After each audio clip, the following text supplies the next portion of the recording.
नमस्कार, मैं दीपिका सिंह NGP live news में आप सबका स्वागत करती हूँ। चलिए अब नजर डालते हैं आज की प्रमुख खबरों पर।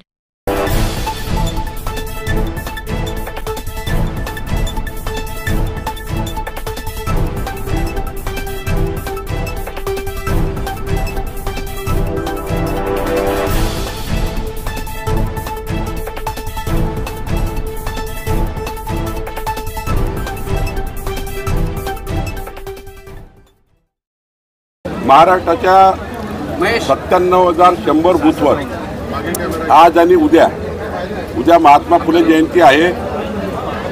संपूर्ण बूथवर आमचे सर्व नेते आमच्या बूथवरच्या 50 कार्यकर्त्यांसोबत टिफिन बैठक करणार आहे। बूथच्या मतदारांचं वाचन होणार आहे आणि या मतदारांचं वाचन करून बूथ 51% मतं बूथवर मोदीजींना मिळावे।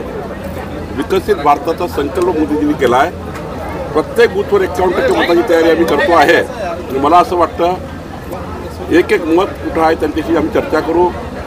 आमचे कार्यकर्ते घरोघरी जातील, मोदींचा नमस्कार सांगतील, विकसित भारताला मत मागतील आणि मला विश्वास आहे की महाराष्ट्रातले 51% लोक या विकसित भारताच्या संकल्पाला साथ देतील।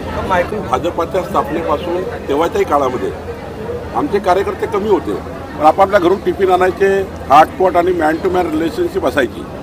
आजही तो फाउंडेशन आमचं कायम आहे।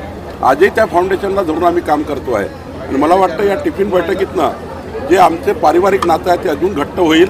राज्यातले 36 लाख कार्यकर्ते टिफिन बैठका करतील आणि यातून आमचा जो परिवार आहे अजून समृद्ध होईल। अजून या परिवाराला मोठ्या प्रमाणावर आमची संघटन मजबूत होईल आणि मला वाटतं जे आमचा या ठिकाणी आम्ही अनुमानित केला आहे 51% मतं प्रत्येक बूथवर मिळण्याकरता आमचा जो पारिवारिक जो स्नेह आहे तो आम्ही या ठिकाणी पुढे नेऊ। तो ये थी अब तक की प्रमुख खबरें। आप हमारे साथ ऐसे ही बने रहिए और देखते रहिए एनजीपी लाइव न्यूज।